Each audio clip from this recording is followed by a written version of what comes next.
Welcome to Recollections May Vary, a royal recap. I'm Kinsey Schofield, and with Maureen Callahan by my side, I can't tell you how many people tell me you are my favorite guest. So I know that Oh my there are God. people excited on the other end of the computer or TV screen. We're not only talking British royals, but American royals too. Maureen, first of all, you and I just had the best chat about Lisa Marie's book. We won't go into everything again, but on a scale of 1 to 10, would you suggest that to our viewers, that book? I think if you are interested in the Presleys and or you're just interested in celebrity memoir, I'd give it I'd give it a 6. I'd give it a generous 6. What about Yeah. you? Oh yeah, I think that that's a good, but I also would say I might give it a 7 if you go audio, because listening to the words coming from Lisa, you in her voice, you get her state of mind. Listening to Riley, I would say the audiobook, I think, kicked it up a little bit of a notch. So yeah, it was an interesting read. Definitely something you can like do chores around the house and listen to, and then you stop and go, "What? Who was a virgin? Oh my God!" Michael Jackson, you say? At 36? Oh, Yeah. I know. All right. Let's talk story number one, new president, who dis. I I couldn't wait to have this flashback moment with you, because the audacity is unreal. Do you remember when the Daily Mail reported that Prince Harry and Meghan Markle requested to ride back to the United States on Air Force One after the Queen's funeral? And remember, there's so much chaos going on at the time. There was real animosity between the royal family and Prince Harry and Meghan. The Oprah interview has happened. Harry and Meghan were already in the UK to accept more participation trophies. According to reports at the time, the Queen, days before her death, had reached out to them and said, "Well, why don't you come see me?" They denied her. So things are ugly. It's drama. And surprisingly, the Biden administration denied the request, according to the Daily Mail, because they were concerned about it causing a commotion. Quote, "It would have been a grand photo op, Harry and Meghan climbing the steps of the famous blue and white 747 to wave along the president and first lady of the United States." What First was of your all, reaction when that happened? I'm so glad you reminded me of this because as you said, so much has happened. You forget gems like this. Mhm. Like these two, who, by the way, had been booed by the British public on their last like formal public appearance, had the temerity, the gall to ask the sitting president of the United States, can we hitch a ride on Air Force One? Can we get some of your fairy dust, your halo effect? I mean, that is just the epitome of how transactional and cynical these two are. And the Bidens, in a rare moment of wisdom, said no, because that would cause a diplomatic break. That would be a major problem. That would be the sitting president siding with these two exiles, these two self-imposed exiles, rather than the monarch, rather than the royal family, rather than showing regard and respect for this special relationship. They're so dim. I love it. I love it. Now, do you think that perhaps they had their hand slapped after the Oprah Winfrey interview? Because Kamala, before they were in the White House, had shown support to Meghan on Twitter when she talked to Tom Bradby when they were in Africa, in the middle of all of these children that haven't had supper in 3 weeks. Meghan saying, "Thanks for asking me how I am. No one has, no one's done that yet." But Joe Biden, I think, and maybe Kamala too, but certainly Joe Biden showed support for Meghan after the Oprah Winfrey interview and said something like it was brave. Do you think that somebody slapped their hand and said, "You're jeopardizing the relationship you just spoke of"? Or do you think that it's just as simple as that is a bad look? That's a really good question. You're reminding me with that Kamala tweet of support that she also was one of the first ones to rush and say that what happened to Jussie Smollett She still was hasn't deleted that tweet. which is like, doesn't it just say everything? Doesn't it just say everything? You know? And so this was like the Oprah interview wasn't that long after like the BLM movement. Hmm. And I think that Meghan very cynically knew what she was doing, like sort of riding on that wave that was, I mean, if you were to ever question anything about it, you are just inherently racist. So she very cleverly knew what she was doing. And I think that the Bidens were really trying to work their way through that. Yeah. I do think at a certain point it became very clear, you know, once the Cut interview came out and once Spare came out and once South all of Park, South Park. South Park and like all of these inconsistencies in her stories, you know, my personal favorite saying that South Africans danced in the street just as when Mandela was freed, when she married in, this kind Yeah. of stuff, you know? Yeah. Um, so yeah, and you know, they've been really quiet lately. I mean, just yesterday they actually did poke their heads up, Hmm. which I wanted to ask you your thoughts about because to me, I was like, oh my God, they do this a day after or 2 days after Kate Middleton makes again a rare step forward back into public life. To me, on that balcony, she seemed to be struggling a bit. Oh, really? Yeah. She did. Well, I hate to hear that because she's been getting so much hate about her cancer and so much hate about her physical appearance. We'll get into that a little bit. Well, I did say I gave them credit before I should have. Last week, I said, wow, Prince William is in South Africa for the Earthshot Prize, and Harry and Meghan have been really quiet. That you know that they're allowing him to have this win, and then all of a sudden, the video of Harry and Meghan pops up for the Columbia's Children's Anti-Violence whatever that conference was, and I was like, oh, spoke too soon. And then Prince Harry making his statement yesterday. I think that there's some plotting and planning, but we'll get into that in a second. I think that you could be onto something.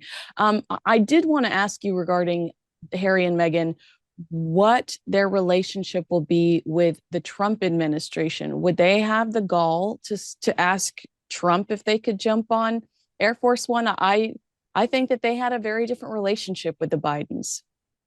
Yeah, well, first of all, I don't think Meghan would allow any of it. I think Meghan regards herself as super woke and super feminist and very anti-Trump. I don't think she would ever say as much because she can't. She's Mm-hmm. not that dumb. But I don't think that she would take nicely to Harry trying to worm his way in there, nor do I think Harry would be particularly welcome. I think everybody sees those two as the lost leaders they are. Oh, yeah, I mean, even Eric Trump calling him the black sheep recently, saying he's led by his unpopular wife. I was like, oh, okay, well, let's just throw Mhm. it all out there. And should Prince Harry, now Eric said no. Eric said nobody, we don't care about this guy. Like this is not a concern for us. But this story is recirculating now. Should Prince Harry be concerned about his visa application being the center of attention again? That judge under the Biden administration was had some private correspondence with the Biden administration, and shortly thereafter sided with them and said, you know, Prince Harry's visa application is not of public interest. The Heritage Foundation, they're challenging that, saying, A, we need to see that private correspondence because how can we successfully defend ourselves when you guys are sharing secrets? And B, we want this judgment tossed out and we want it reevaluated. Under the Trump administration, knowing that Harry and Meghan have bagged on Trump previously, Meghan saying she was going to stay in Canada if he won in 2016, Harry telling who he thought was Greta Thunberg on a prank call that he didn't recognize as a prank call, that Trump had blood on his hands. I mean, and then Trump saying, I do not like the way they've treated the queen. I think during a press conference at one point, he called Meghan a nasty woman. There is not a good relationship here, but does he have bigger things to pursue? Is this ever going Oh, yeah. To that point, you're reminding me of Trump once said something, I believe during his first presidency, that was, I don't care what you think of him, it was just really funny. He said something like, I wish Prince Harry a lot of luck because he's going to need it. Yes. Oh, Yeah, I remember? love that. And Oh, I mean, even the press corps had a laugh. I mean, I kind of think that, I really actually think that Trump isn't going to pay any attention to this at all. To pay attention to it would elevate it. to a level of importance that it simply doesn't deserve. You Yeah. know, he and the Republicans won everything pretty much there was to win, and I think he's taking that as an extremely serious mandate, both in terms of domestic and foreign policy. He's got bigger fish to fry. He doesn't really care about these two gnats in Montecito. They're gnats. Oh, well, I mean, that's the soundbite right there. That just might be the title of this video. Talk to me about why Meghan Markle set this one out. I was genuinely surprised that I didn't see her up there with Beyonce, Cardi B, and Oprah Winfrey and Katy Perry. What held her back from campaigning for Kamala? Was it her confidence in Kamala's ability to win? Or do you think her PR team that's working with her to launch American Riviera Orchard said, you are going to alienate at least half the country if you run on that stage?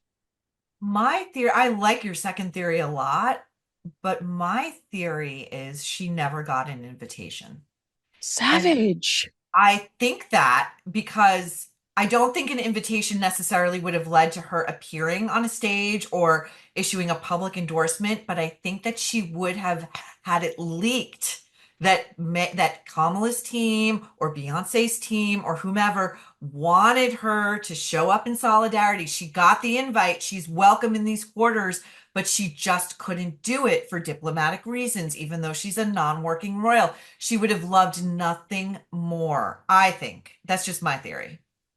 I think that that is the right theory. That just, my head just exploded because you are so right. She would have wanted us to know that Beyonce called. She would have want the same way that they showed Beyonce texting her in the Netflix docu-series. Oh, it's Beyonce. She says, I'm taking, I'm changing the world. Oh, Like that. it's just a brief text to say that I'm healing generational trauma and that's why I was put on this earth. And it's like a remarkably cogent, verbose text nobody believes Beyonce is writing in the middle of the day. Sorry. Exactly. Oh, that is so true. I think that you are exactly right. I think I gave her too much credit there. So thank you very much for setting the I record do straight. like your Netflix. I'm not saying that Netflix maybe didn't like issue like a sort of peremptory like or pre like a sort of warning. Like don't put your hand anywhere near politics. Like we're Yeah. gonna launch this product line. It very well could be. Oh, well, we'll see. But I think that yours is a much more realistic version than mine. Very They kind. they typically don't take anyone's advice. So, True.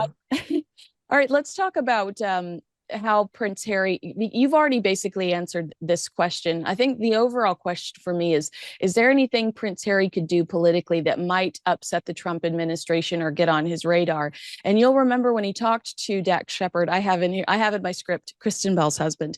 But when he I talked to love Dax that. Shepard, he said, I don't want to start, sort of going down the First Amendment route because that's a huge subject and one in which I don't understand because I've only been here a short period of time. I imagine he still doesn't understand it.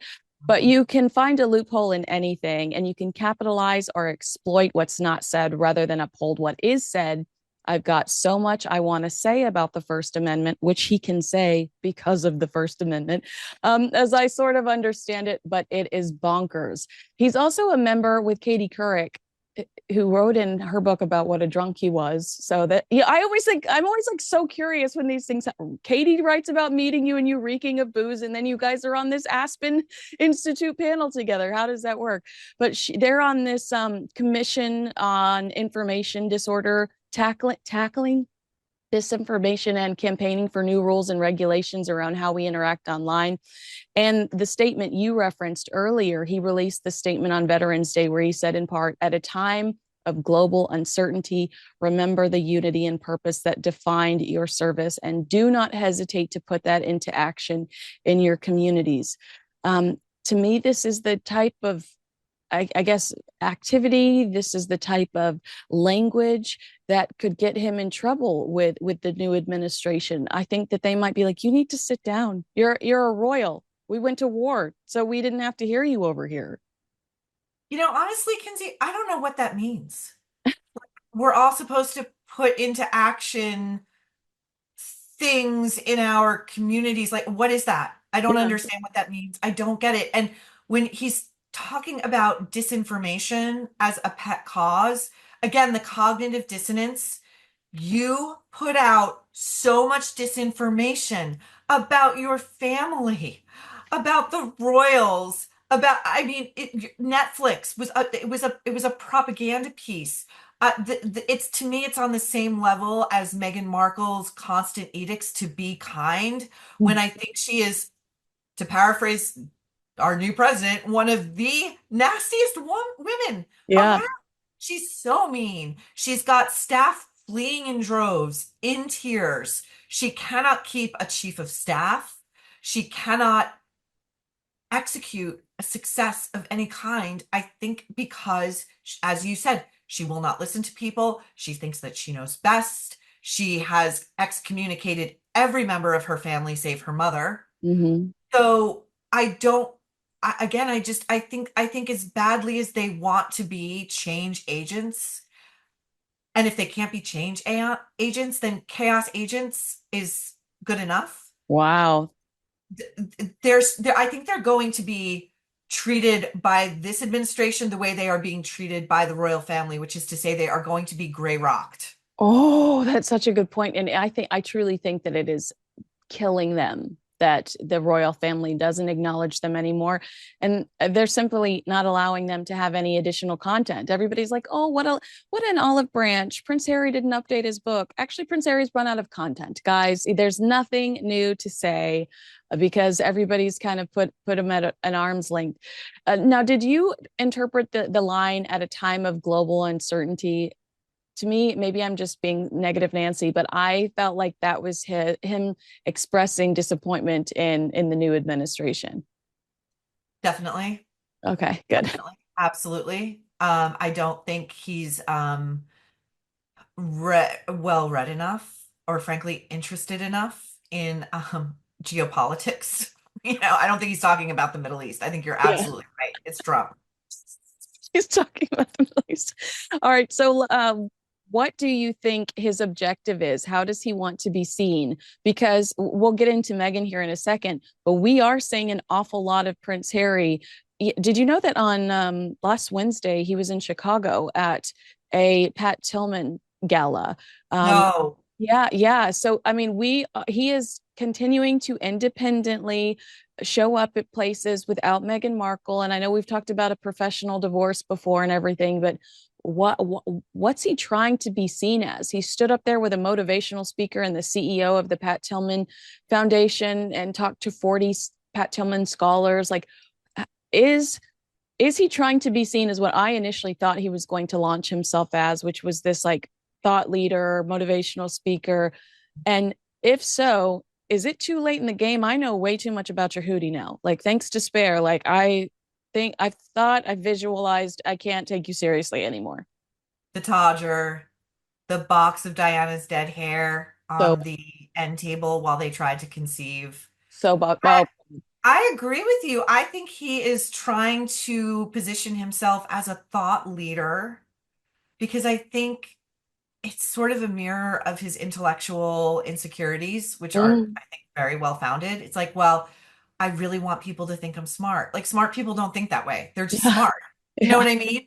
But he really wants to be seen as smart. And I'm also surprised he's Velcroing himself to Pat Tillman, whose mother issued a public statement saying that if Harry had any decency, he would politely decline this yeah, award yep. named for her son, who was a true American hero.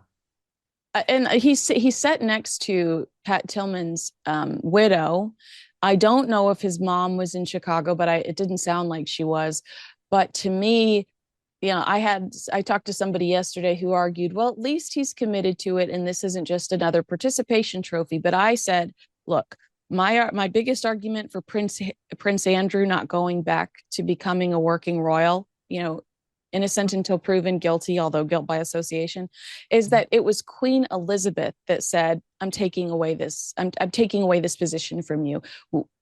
Are we disrespecting Queen Elizabeth's wishes by allowing him to go back into the fold as a working royal? Obviously, we are. So and I'm not comparing Pat Tillman's mom to Queen Elizabeth, although, but shouldn't we respect Pat Tillman's mother's wishes? Um, and shouldn't we acknowledge his mother's wishes isn't it disrespectful not to do so in the same vein? I really thought that again, this is where they always are snatching defeat from the jaws of victory. Like it would have been such a soft, easy win for Harry to say, I am so honored that you would present me with this award. In good conscience, I cannot accept it. I am not an American. I didn't see that kind of battle. XYZ, his mother, I completely respect his mother's wishes. Please, thank you and God bless. That would have been such an easy win. Any moment they have to show just a little bit of class, a little bit of sort of just a kind of like Human respect for human anyone else. decency. Yeah, Yeah, human at any moment to just sort of minimize themselves to make somebody else look good, they just cannot do it. I think they're both congenitally incapable of it. What I mean, don't you think that would have been just such an easy win? Oh, I think that everybody would have over $80,000 or over 80,000 people signed a petition saying he didn't deserve that award. That's 80,000 people that would have had to have sat back and said, good on you. That's Mhm. 80,000 people that would have had to have given you a virtual high five. I completely agree with you. I thought that that was very bizarre. And when we talk about their defiance, I do think you're right. I think that it's ego. But I also imagine that it's always sunny in Philadelphia meme where like Charlie Ray, I think is his name, has all of the things on the wall and they're pointing in different directions. And I think that's what's going on in Montecito, where they're like, if we collect this trophy, and this trophy, then this person has to take us seriously, and we can get a meeting with that person, and then, everybody has to be nice to us if these trophies say that this is who we are. I feel like they have this very bizarre strategy when it comes to trying to force people to respect them, and I think it boils down to Meghan's insecurity. And, in a way, Harry's too, talking about him being insecure about how smart he is. But Meghan really has an issue with feeling rejected. We saw it when she was on Suits, wasn't first on the call sheet, fought like hell to have a car pick her up. She thought it was so unfair that other people had cars picking them up and she didn't have a car picking her up. I think she I think she was so difficult on the set of Suits that they were going to write her out at the end, whether Prince Harry decided to pop the question or not, or whether she was dating Harry or not. And then half the trouble we see between her and the Princess of Wales is her envy towards Catherine and just her feeling so insecure in comparison to Catherine. And so I truly feel like they pursue these little certificates and trophies and whatever for ego, and because they're going to force us to have to acknowledge that they're good at something or that. And I don't have the patience for this. It's like it's so blatantly obvious to some of us that you've got a decent publicist or somebody knows somebody, but you didn't earn your place there. And Pat Tillman is the perfect example of that. I think you're absolutely right. I had never thought of it that way before, but I think that you're right that the collecting of these trophies actually does mean a lot to them. Like it's some sort of validation that they matter, that they're credible, that they're real players on the world stage. I think you're absolutely right about envy being the animating emotion for Meghan Markle, her envy of Catherine. And I also think that they are probably marinating in a great stew of regret right now, because I think, as you and I have probably discussed before, had they been able to play the long game a little bit, with Charles undergoing cancer treatment, with Catherine off of the world stage undergoing cancer treatment, William shouldering the bulk of royal responsibilities, these two would have come in and come to the fore as the stars of Yeah. the royal family while everyone else took a beat. And Mhm. they would have had easily, had they just played the game right, everything that they're clawing for. They would have been front page weekly. They would have been doing work that was seen as generous, selfless, compassionate, kind. They would have been seen as the youthful future of the monarchy, less responsibility than William, a little more freedom, all the money in the world. They don't have to worry about the heating costs for the Montecito mansion, let alone the new house in Portugal they just bought for I think 4 million. Yep. I mean, So I think that they are as Meghan has to wage these battles. She's how unglamorous. Her days are now filled with waging battles against the US Patent Office because everybody's filing suits against American Riviera Orchard for ripping them off. The latest is the lifestyle brand Harry and David, the food merchants, whatever, food purveyors. So, this is her day to day. This is Nightmare. not what she envisioned when she met Harry and thought this thing could have legs. Am I right? Yeah, yeah. And if you think about it, they left right before the pandemic. It was almost like a panic leave because Yeah. everybody was shutting down. Had they stayed in Frogmore Cottage, said, Doria, get your butt over here. And had they stayed in Frogmore Cottage and just patience is a virtue, I honestly think, Maureen, that Meghan saw an opportunity to align herself with Tyler Perry, who is a picking up the phone, who is a nice voice on the phone, and she thought, I'm going to make my Hollywood dreams come true. It's not Yes. it's not about how I don't feel like I'm being heard in the royal family. It's about the fact that I am inching closer to being Oprah Winfrey's friend, to being Tyler Perry's friend. Yes. Tyler Perry wouldn't have cast her, and Medea goes to wherever, before Prince Harry. But all of a sudden, he's letting them borrow his home and jet. And he said, I didn't know her.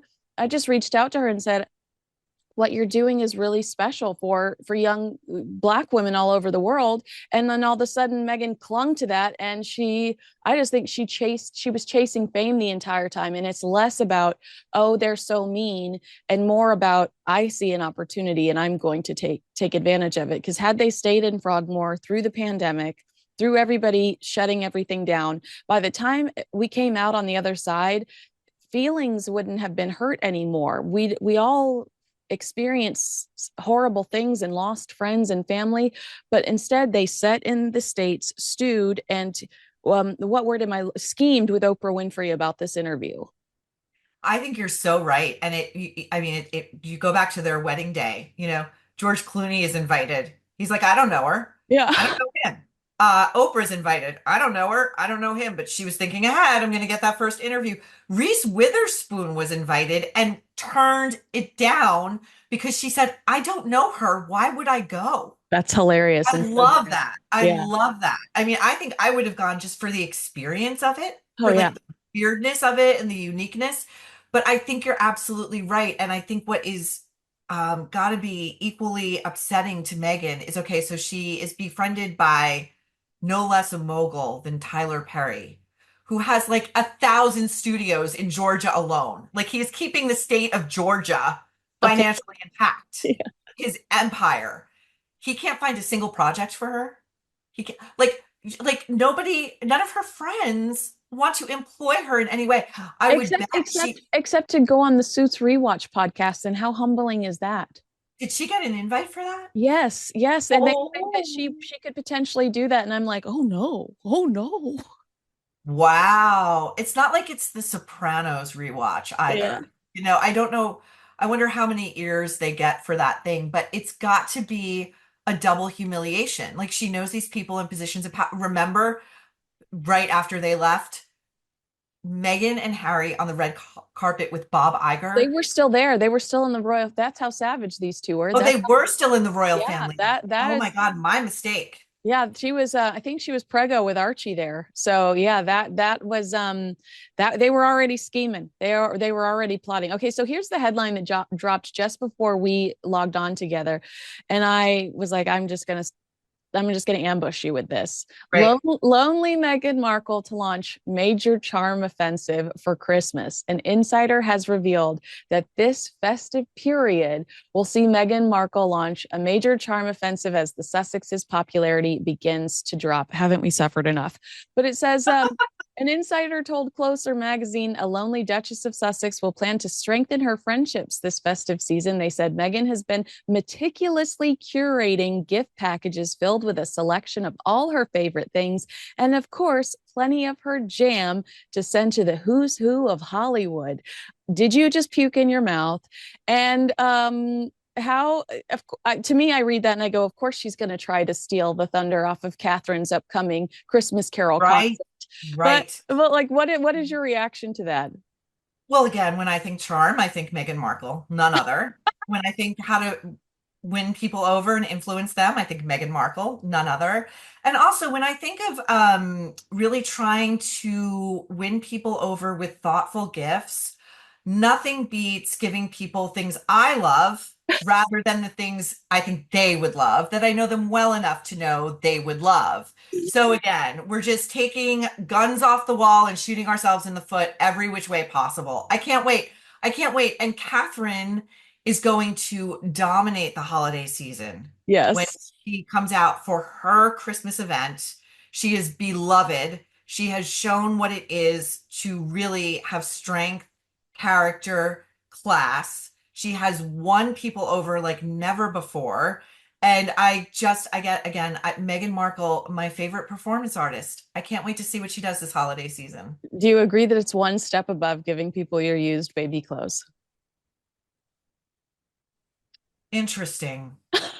Interesting. I'm sure she thinks that her baby clothes are far superior because they have royal DNA on them, right? 100%, and probably some sort of monogram somewhere. Okay, but listen to this because this is funny too. While there is no doubt that it's about promoting her American Riviera Orchard brand, it's also about spreading goodwill and trying to remind people of her softer side. With Christmas around the corner, Meghan sees it as the perfect time to try to rebuild connections and is determined not to start 2025 surrounded by negativity. I mean, that, oh my gosh, I'm exhausted by that. You are the negativity. Like we didn't we there was no association with you in negativity until you sat down with your neighbor Oprah Winfrey. Otherwise, we just thought you were beautiful and gorgeous and dressed cute. Agreed. I can't wait to see the Netflix show if it ever does come to fruition.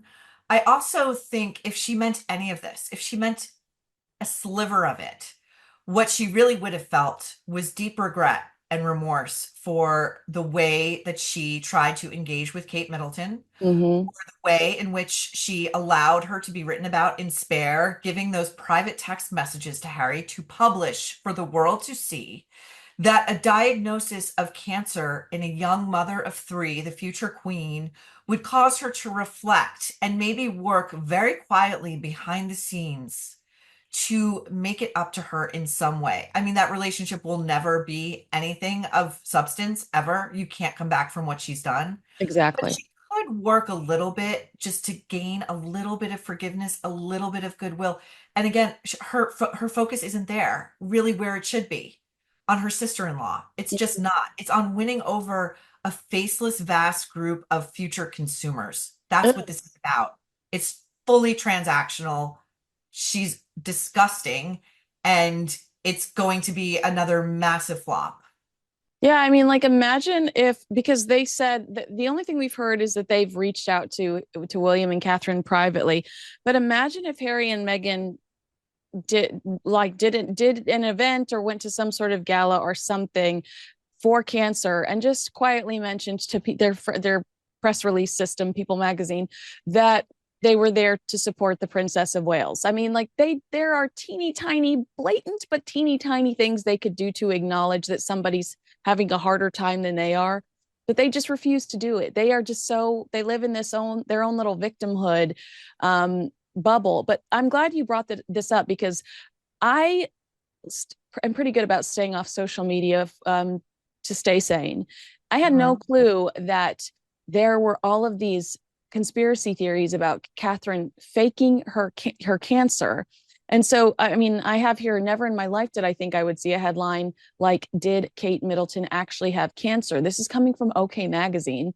And it was a Sky News royal correspondent who mistakenly reported in September that precancerous cells had been found in Catherine as opposed to the princess battling cancer. I mean, it was a slip up, and the internet recently stumbled upon this and sieged. I mean, the reporter has updated the original story with the correct terminology, writing, "The princess has shared an update 6 months after revealing she had been diagnosed with cancer and having, while after having routine abdominal surgery." But I saw the Daily Beast was writing, like, she hasn't updated the story yet. Well, you haven't updated your story yet because she has updated the story yet. But trolls tweeting things like, Catherine thought it was appropriate to play the sympathy card when the popularity of the royal family is an all-time low. Another, a second conspiracy theorist who is likely, somebody without a medical license claiming precancerous cells are absolutely not cancer. She has milked this beyond all realms of acceptability. I mean, how crowded is hell going to be at this point in time? I would never question somebody as to whether or not their cancer is real. And I just, especially somebody in her position, she's not done anything in as far as I'm concerned, I can't think of any point in time where she has lied to me like the Sussexes, has been dishonest in any way, has kept anything from us that is any of our business. Why? Why do people feel like they're in a position to do this to this young woman? It feels very Sussex Squad. It feels very motivated by racial animus, truly. Kate is the sort of ultimate privileged white woman, right? That's always been Meghan's problem, right? Racism within the royal family. In the Mhm. Spanish edition of Spare, she and Charles were named as the alleged royal racists. Wait, that was Endgame. Omensko was Endgame, but Omensko Oh, being sorry. Oh, Miss Gomez, yeah, you're absolutely right. Thank you yeah, for correcting me. yeah. Yesterday I also saw something typically similarly odious, which speculated, it said, why does Kate Middleton look so old? Oh my Is she girl, a I smoker? have been all over that girl. I have been all over that nasty woman. They tried to get me to go on TV with her today, and I said I would rather die in a fire. I'm not going to give her any more oxygen. Yeah, I mean, how and this is another feminist. I mean, this is a we could spend an entire podcast talking about this. A feminist who wants to talk about how poorly Catherine is a cancer patient is aging.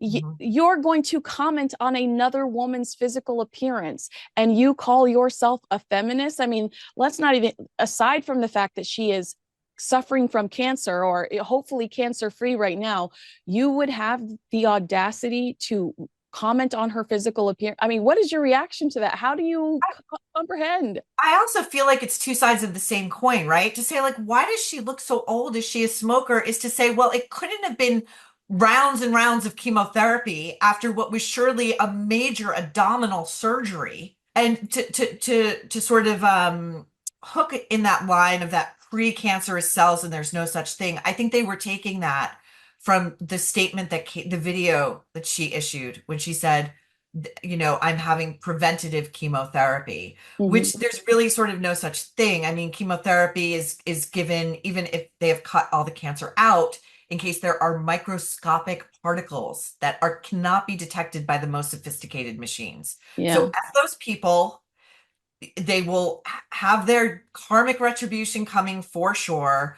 But this is really a kind of disgusting conversation that has been sort of opened up by the toxic negativity of a Meghan Markle.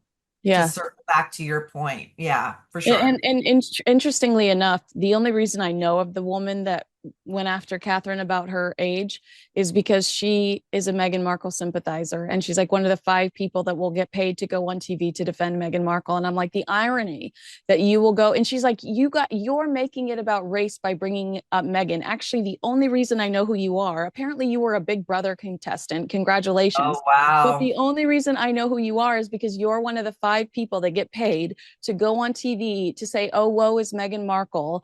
Everybody's so mean to Meghan Markle. And now you're attacking her sister in law on her physical appearance. So it just blows my mind. I think she did one of those influencer cry videos, YouTube cry videos, where she's not wearing any makeup and her hair's all messed up because she's trying to look authentic. And she's like, she doesn't apologize. She just basically makes excuses for herself and says, well, my brother died of cancer. Then you should be less of an a-hole, right? Like Yeah. that what Yeah. I would assume. But I just think that Meghan and Harry have given people permission to be confrontational and to be ugly to this family, and we should all have a little bit of empathy for them right now. While we should have had plenty of empathy for them since Harry and Meghan have been terrorizing this family. We lost Prince Philip, we lost Queen Elizabeth, King Charles has cancer, and the Princess of Wales has experienced some form of cancer and had to go through chemotherapy. That's all happened since Harry and Meghan have been calling them racist, complaining about lip gloss, and complaining about the smaller bedroom in the castle, complaining about tiaras, complaining about titles. I mean, it's how anybody that has any common sense whatsoever doesn't sit back and say these two are absolutely insane. Let's just tone them out. I can't. I don't understand. And to your point too, they were doing a lot of this during a pandemic. Yeah. We're bitching and moaning while people were shut up in their homes, losing their jobs, worried about the future, worried about their sick elderly relatives catching this thing and dying of it. It's a perpetual tone deafness that no amount of public spanking can right. Yeah. So it's an incredible thing to witness. And I think because we live in an age where everyone's on social media, everyone's trying to monetize themselves or present their best selves, what have you, these two continually present their worst selves, but they are the only ones who don't see it. Right. Absolutely. Now, I have no idea how I would have handled Catherine's cancer if I worked in the palace PR department. It was a difficult task. I mean, especially after the loss of the queen. I mean, I imagine they were all looking at each other going, this is the worst possible scenario right now. But how, if you have any clue, how is there a way to shut down this conversation forever surrounding Catherine's health, her body? Is there a way to say, you know what? She did have cancer and shut up. We're never going to talk about it again. I don't even know how you deal with this. It sounds like they're going to, never complain, never explain, and not Right, address this issue. right. But is there a point where they should, and just, is there a way they could just shut this down? Because I feel real sympathy for the Princess of Wales having to constantly deal with people talking about her body, questioning her health. I mean, it's it reminds me of Diana having to, people writing about her body, her Right. cellulite and things like that. It's just like, let's just leave this woman alone. I really felt for her because I don't necessarily think she would have announced that she had cancer Mhm. had she not been forced to by these wild conspiracy theories that were circulating around the internet. That she was going nuts, that it was all a response to this alleged affair William was having, that, there were so many rumors that she had no choice but to tell the world, which is a very, very private thing. And she's a pretty private person despite her role. Yeah. And they also, if you remember, they noted, listen, we didn't want this to come out because the children were still in school and we didn't want them hearing things from their classmates or other parents. And so she was open with it. And then what happens? Now it's a can of worms. You can't close it. You can't say this is no longer a topic of discussion, especially because I think they have been very careful in not saying this is over and done with, right? Yeah. She said, I'm not out of the woods yet. She said that. And Prince William said this year has been brutal, and so now they're in this position where the world knows, but Kate Middleton doesn't owe us anything regarding her treatment plan, her current diagnosis, her current prognosis. She owes us none of that. Right. She's doing her job. And I think that I think this stuff is just going to die out because it's so venomous and it's so disgusting. Well, I hope so. We always save RFK Jr. for last, and he's the So meatiest. Okay. funny. All right, So let's jump in. Disclaimer: we are equal opportunity haters. We're just discussing the circumstances that we find ourselves in today for anybody that gets sensitive about politics. But post-Trump win, RFK Jr. is expected to play a significant public health role in the next administration. First of all, based on your book, I wonder if that's the best role for him or if he will excel in it. And I know that there will be people mad at me for saying that, but if you read Maureen's book, um, you will see that there were some questions around his credibility in that arena. Am I right? yeah, I mean, I sort of went in on his credibility in the environmental arena. You're right. I'm wrong. You're right. Yeah. And, I think, RFK Jr. has sort of transformed himself into the face of what they're calling the Make America Healthy Again movement. Yeah. I think I think anything that can direct this guy's energy into something positive is a good thing. Well, Maureen, Uh, I'm loving this new side of you. yeah, I mean, listen, would I want to be married to him? Yeah. No. Would I want to have anything to do with him personally? No. But do I think there is potentially a role where he can funnel those energies into things like big agra, big pharma? Yes, I do. Um, I am also equally fascinated by what Cheryl Hines does now, his Hmm. wife, who has been humiliated by Yep. this affair, who says she's now writing a book Yeah. about, in some, this affair. But the line about her, and I think we may have discussed it last time, was that she wasn't so much humiliated by her husband cheating on her. And there are three other women, by the way, who allege the same thing in the span of the same year. Yeah. But she's really humiliated by his support for Donald Trump and that he Right. wants to go work in the Trump administration and that this will mean the end of her career.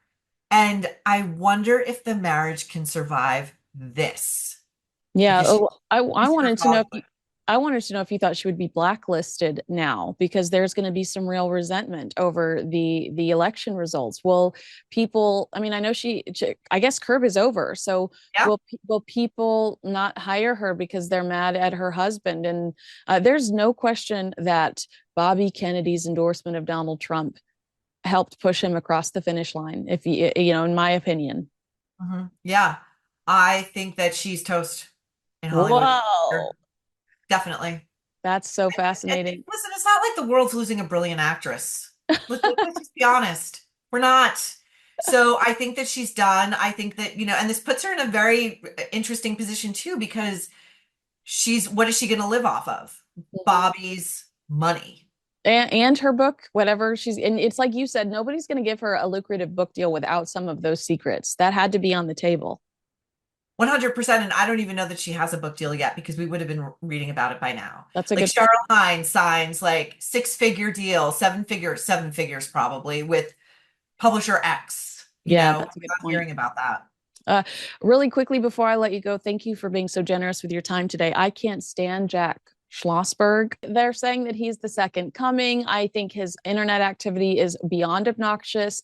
Who did he just get a job with? Was it Vanity Fair? And he has like Vogue, a Vogue and he's got credentials like as their this. political correspondent. Yeah, what is your take on him? Oh, this is the death of the future of Camelot. It's dead, it's done, it's over.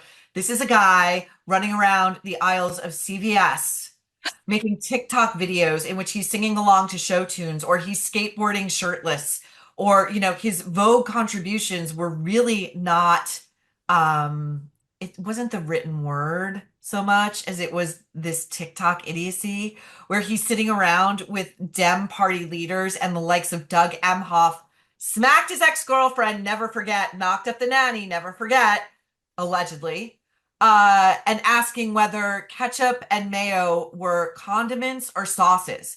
This was the level of discourse during what we were told was an election that meant the other guy was going to augur in the end of American democracy. And this is what JFK's grandson has to bring to the table. Thank you, no thank you. Oh my gosh, I love it. Okay, well, if you like this part of our conversation, you can get even more of it in Maureen Callahan's Ask Not the Kennedys and the Women They Destroyed. Maureen, I just love you. I get so excited every time we get to catch up. Thank you for your time today. And I mean, this was every time when we're done, I'm just like I feel so high. This must be what Prince Harry feels like all the time. Oh, Kinsey, that's like the best compliment. Thank you. It's always so fun. Like we have the exact same sort of obsessions and things that drive us nuts. So Yeah. it's always a great place to come to be with you and just like get it all out and like move on with our day until the next time when we can just commiserate and expel.